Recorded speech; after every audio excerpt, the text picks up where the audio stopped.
31 मई 1996 पूरा देश पार्लियामेंट से आने वाली खबरों की तरफ नजर गड़ाए बैठा था। सिर्फ 13 दिन पहले बने प्रधानमंत्री अटल बिहारी वाजपेयी लोकसभा में अपनी मेजोरिटी साबित नहीं कर पाए, जिसकी वजह से उन्हें अपने प्रधानमंत्री पद से इस्तीफा देना पड़ा था। इस मौके पर जब उन्होंने अपनी रेजिग्नेशन स्पीच दी तो कुछ ऐसा कहा जो दशकों तक याद रखा जाने वाला था। सरकारें आएंगी जाएंगी, पार्टियां बनेगी बिगड़ेंगी, मगर ये देश रहना चाहिए।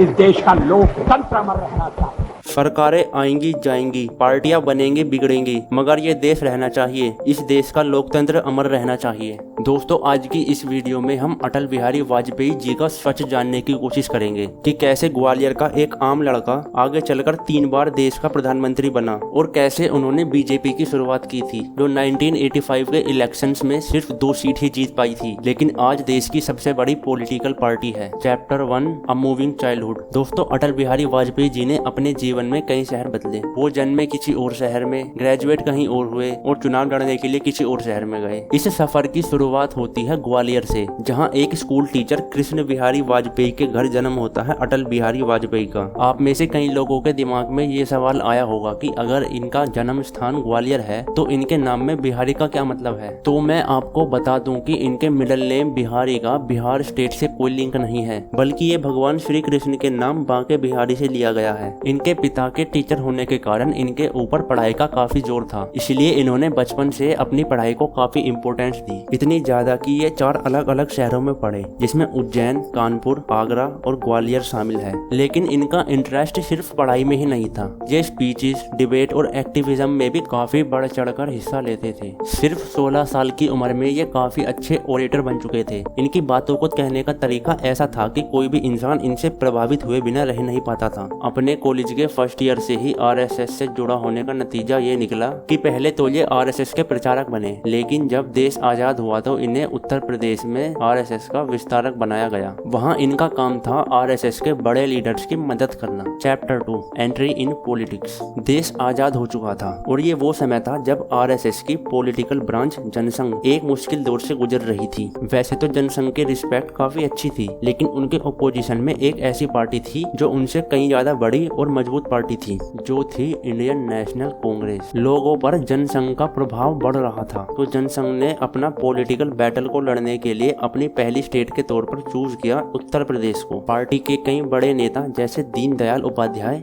यहीं से लीड कर रहे थे और उनकी मदद कर रहा था 27 साल का एक ऐसा युवक जो सिर्फ 4 साल में जनसंघ के प्रचारक से नॉर्दर्न रीजन का नेशनल सेक्रेटरी बन चुका था। ये थे अटल, जिन्होंने उस समय इस पोस्ट को एक्वायर किया था अपनी डिसीजन मेकिंग और अपनी कैंपेन राइटिंग स्किल्स के दम पर। वो एक पोएट थे और जब उन्हें उत्तर प्रदेश भेजा गया तो इन्होंने 4-5 अखबारों के लिए आर्टिकल्स लिखने का काम किया और इसका नतीजा ये हुआ कि ये और तेजी से अपने कंटेम्परेरीज की नजरों में आने लगे। एक पार्टी वर्कर के तौर पर उनका कद बढ़ रहा था, लेकिन सवाल ये था कि क्या लोग उन्हें एक पॉलिटिशियन के तौर पर देखना चाहेंगे। इसका फैसला हुआ 1957 के इलेक्शंस में, जब आजादी के 10 साल बाद देश में दूसरे जनरल इलेक्शंस हो रहे थे। भारतीय जनसंघ के लिए ये दूसरा इलेक्शन था। पिछले इलेक्शन में वे बस 3 ही सीट जीत पाए थे, लेकिन इस बार काम ज्यादा था, इसलिए अटल को भी एक बड़ी जिम्मेदारी दी गई। उन्हें बलरामपुर और मथुरा से चुनाव लड़ने के लिए कहा गया। पार्टी के कई लोगों को ये बात बिल्कुल भी पसंद नहीं आई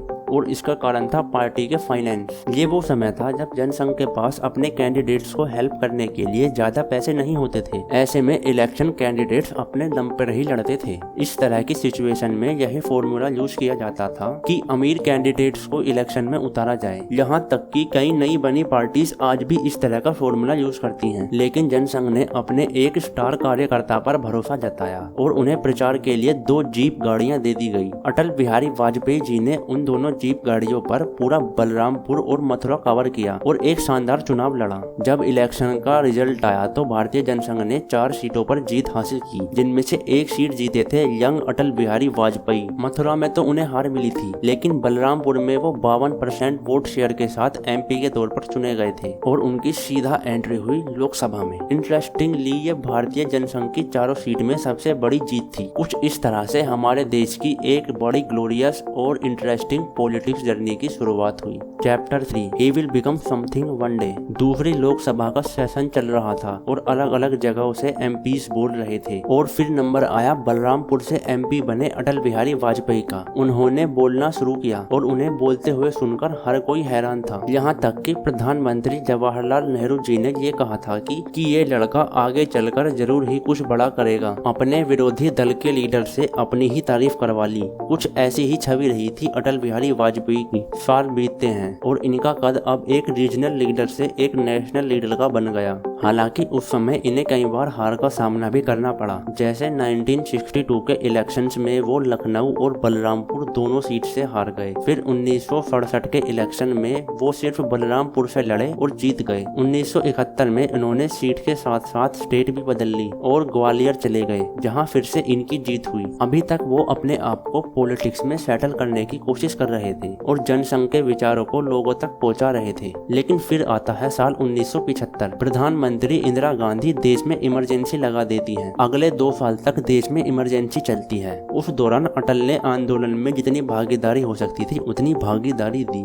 उस दौरान वे बीमार भी हुए और हॉस्पिटलाइज भी हुए, लेकिन इन्होंने आंदोलन को नहीं छोड़ा और सबने इस बात को याद भी रखा था। इमरजेंसी के दौरान कई पॉलिटिकल पार्टी सामने आई और उन्होंने मिलकर कांग्रेस के विरोध में चुनाव लड़ा और यहीं से शुरुआत हुई जनता पार्टी की। अटल की भारतीय जनसंघ भी इस पार्टी का हिस्सा थी और अब इलेक्शन का नतीजा ये रहा कि जनता पार्टी ने एक स्वीपिंग मेजोरिटी के साथ अपनी सरकार बनाई और देश का प्रधानमंत्री बनाया गया मोरारजी देसाई को, जो देश के पहले नॉन कांग्रेस प्राइम मिनिस्टर बने थे। न्यू दिल्ली कॉन्स्टिट्यूएंसी से चुनाव लड़ा था अटल बिहारी वाजपेयी जी ने। वो भी चुनकर लोकसभा पहुंचे और मूवमेंट में उनके कंट्रीब्यूशन को देखते हुए उन्हें फॉरेन मिनिस्टर भी बनाया गया। चैप्टर 4 विदेश मंत्री अटल। एक प्रधानमंत्री के तौर पर मोरारजी देसाई का करियर विवादों से भरा था, लेकिन वाजपेयी ने एक विदेश मंत्री के तौर पर बहुत शानदार काम किया। वो पहले ऐसे व्यक्ति थे जिन्होंने यूनाइटेड नेशंस जनरल असेंबली में जाकर हिंदी में भाषण दिया। ये उस वक्त हमारे देश और कल्चर के लिए बहुत बड़ी बात थी। हालांकि अलायंस की ये सरकार आइडियोलॉजिकल डिफरेंसेस की वजह से ज्यादा दिनों तक चल नहीं सकी। 1980 में दोबारा इलेक्शन हुए और जनता पार्टी सिर्फ 31 सीट ही जीत सकी और कांग्रेस ने देश में दोबारा सरकार बनाई और फिर एक बार प्रधानमंत्री बनाया गया श्रीमती इंदिरा गांधी को। इस बार जनसंघ पिछली गिरी सरकार से सीट ले चुका था और अब उसे नेशनल लेवल पर बिना किसी अलायंस के आगे बढ़ना था। इसीलिए जनसंघ के सभी बड़े नेता सामने आए और आगे बढ़कर एक नई पॉलिटिकल पार्टी की शुरुआत करने का फैसला किया। यहीं से भारतीय जनता पार्टी की शुरुआत हुई और 56 साल के अटल बिहारी वाजपेयी पार्टी के प्रेसिडेंट बने। 1984 में प्रधानमंत्री इंदिरा गांधी जी की हत्या के बाद जनरल इलेक्शंस हुए। क्योंकि उस समय इंदिरा गांधी और कांग्रेस के लिए सिंपैथी की लहर थी, तो दूसरी पार्टीज को बहुत कम सीट्स मिली। बीजेपी के लिए 1984 के इलेक्शंस पहले इलेक्शंस थे जिनमें उन्हें सिर्फ 2 सीट्स मिली। कि बीजेपी और अटल बिहारी वाजपेयी के लिए एक बड़ी ही डिसअपॉइंटिंग बात थी। उन इलेक्शंस में अटल ग्वालियर गए और वहां से चुनाव लड़ा, जहां उनके अपोजिशन में थे कांग्रेस के माधवराव सिंधिया, जिनकी वहां पॉपुलैरिटी बहुत ज्यादा थी, इसलिए अटल अपनी सीट से हार गए। वाजपेयी उस समय बीजेपी के प्रेसिडेंट थे और बीजेपी अपनी hard line Hindu nationalist image से दूर जा रही थी। साथ ही वो एक सेंट्रल अप्रोच से काम कर रहे थे, जिससे उनकी पार्टी के लॉयल फॉलोअर्स खुश नहीं थे और इसी बात को 1984 के इलेक्शंस के डिजास्टर रिजल्ट्स की वजह बताया जाता है। पार्टी का प्रेसिडेंट होते हुए भी अपनी सीट से ही हार जाना, इसका ये मतलब हुआ कि पब्लिक ने वाजपेयी लीड बीजेपी को रिजेक्ट कर दिया है। इसलिए इन्होंने खुद ही पार्टी की प्रेसिडेंसी को छोड़ने का फैसला किया और 1986 में पार्टी प्रेसिडेंट बनाया गया LK अडवाणी को, जिन्होंने अपने नेतृत्व में पार्टी की हिंदू नेशनलिस्ट पोजीशन को स्ट्रॉन्ग करा और राम जन्मभूमि मूवमेंट में डटकर काम करने का फैसला किया। यहीं से बीजेपी राम जन्मभूमि मूवमेंट की पॉलिटिकल आवाज बनी।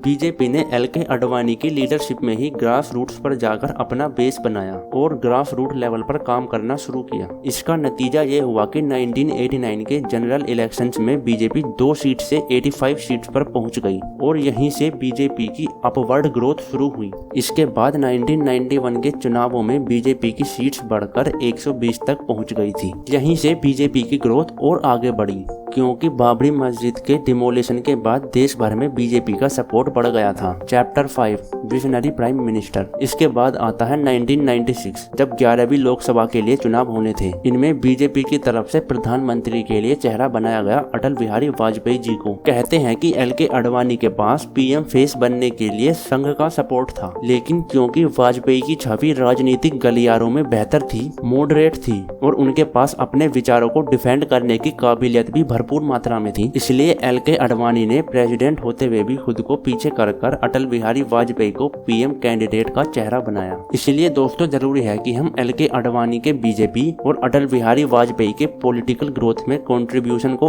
एक्नॉलेज करें। 1996 के लोकसभा इलेक्शंस होते हैं, लेकिन इनका परिणाम ये होने वाला था कि अगले 2 सालों में 3 बार प्राइम मिनिस्टर बदलने वाले थे। दरअसल ये हुआ था कि चुनावों में सबसे ज्यादा सीट्स मिली थी बीजेपी को, जहां बीजेपी ने अपनी सरकार बनाई और अटल बिहारी वाजपेयी पहली बार देश के प्रधानमंत्री बने। लेकिन ये सरकार केवल 13 दिन ही चल सकी, क्योंकि वे लोकसभा में मेजोरिटी नहीं जुटा सके थे और अब प्राइम मिनिस्टर वाजपेयी को अपने पद से इस्तीफा देना पड़ा था। और जिस तरह से उन्होंने इस्तीफे का भाषण दिया वो आज तक भी याद करा जाता है। यही स्पीच आज अटल बिहारी वाजपेयी की सबसे लोकप्रिय स्पीच के तौर पर जानी जाती है। इसके बाद एच.डी. देवे गौड़ा प्रधानमंत्री बनते हैं और जब उनकी भी सरकार गिर जाती है तो इंदर कुमार गुजराल प्राइम मिनिस्टर बनते हैं और फिर इनकी भी सरकार गिर जाती है। एक सफल सरकार ना बनने के कारण सिर्फ 2 साल बाद ही 1998 में फिर से लोकसभा चुनाव होते हैं और इनमें बीजेपी को सबसे ज्यादा सीट्स मिलती हैं। ऐसे में कई दूसरी पार्टीज बीजेपी के सपोर्ट में आई। एनडीए अलायंस फॉर्म किया गया और सेंटर में एनडीए की सरकार बनी, जहां प्राइम मिनिस्टर फिर एक बार अटल बिहारी वाजपेयी को बनाया गया था। अटल बिहारी वाजपेयी की सरकार इस बार भी अपना टर्म पूरा नहीं कर पाई और सिर्फ 13 महीने बाद ही डिसॉल्व हो गई, जब AIADMK की जया ललिता ने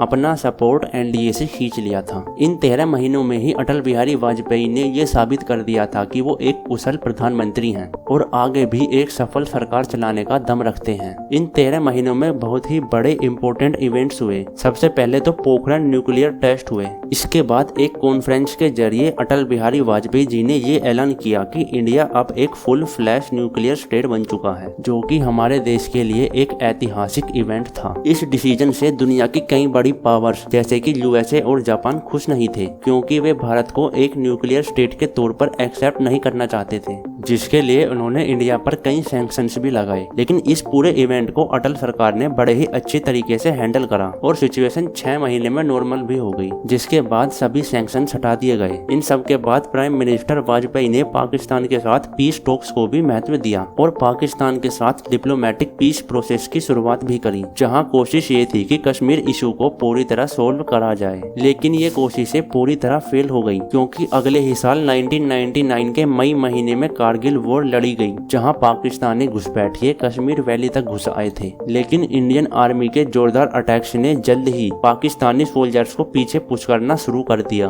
और करीब 11 हफ्तों के अंदर इंडिया ने ये वॉर जीत ली। इस दौरान प्राइम मिनिस्टर अटल ने यूएस प्रेसिडेंट बिल क्लिंटन को एक चिट्ठी लिखी थी, जिसमें उन्होंने लिखा था, if Pakistani infiltrators do not withdraw from the Indian territory we will get them out one way or the other. Bharat के लिए इस तरह का कड़ा स्टैंड लेने के लिए अटल बिहारी वाजपेयी को काफी तारीफें मिली थी। उस समय जयललिता ने अपना सपोर्ट अलायंस से खींच लिया था, तो लोकसभा में एक बार फिर से इलेक्शंस कराए गए और इस बार नतीजा ये हुआ कि बीजेपी लीड एनडीए ने 543 सीट्स में से 303 सीट्स पर जीत दर्ज की और इस बार एनडीए ने कंफर्टेबली एक मेजोरिटी सरकार बना ली। श्री अटल बिहारी वाजपेयी तीसरी बार भारत के प्रधानमंत्री बने और अपने पूरे 5 साल के टर्म के लिए प्रधानमंत्री रहे। इन 5 सालों में वाजपेयी सरकार ने देश हित में कई काम किए, जिसमें इकोनॉमी पर भी एक अच्छा असर दिखा। कई सालों से अनस्टेबल सरकार के चलते जो विकास रुका हुआ था वो इन 5 सालों में आगे बढ़ सका। वाजपेयी सरकार की कुछ सक्सेसफुल नीतियां थी, जैसे नेशनल हाईवे डेवलपमेंट प्रोजेक्ट और प्रधानमंत्री ग्राम सड़क योजना,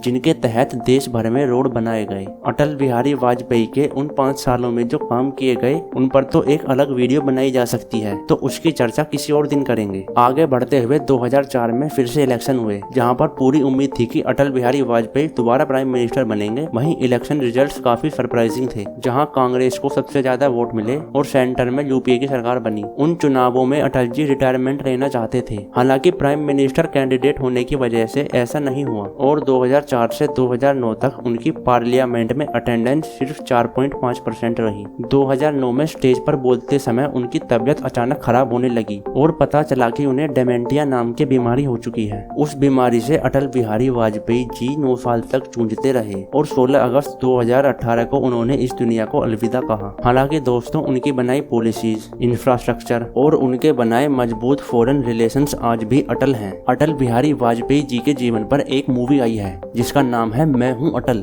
अगर आपने वो मूवी देखी है तो कमेंट्स में लिखना, और अगर मुझसे कोई बात छूट गई है तो कृपया कमेंट्स में बताइए। श्री अटल बिहारी वाजपेयी का हमारे इंडियन पॉलिटिक्स में जो कंट्रीब्यूशन है उस पर आपका क्या ओपिनियन है, मुझे कमेंट्स में जरूर बताइए। मिलते हैं अगले किसी वीडियो में, तब तक के लिए जय हिंद।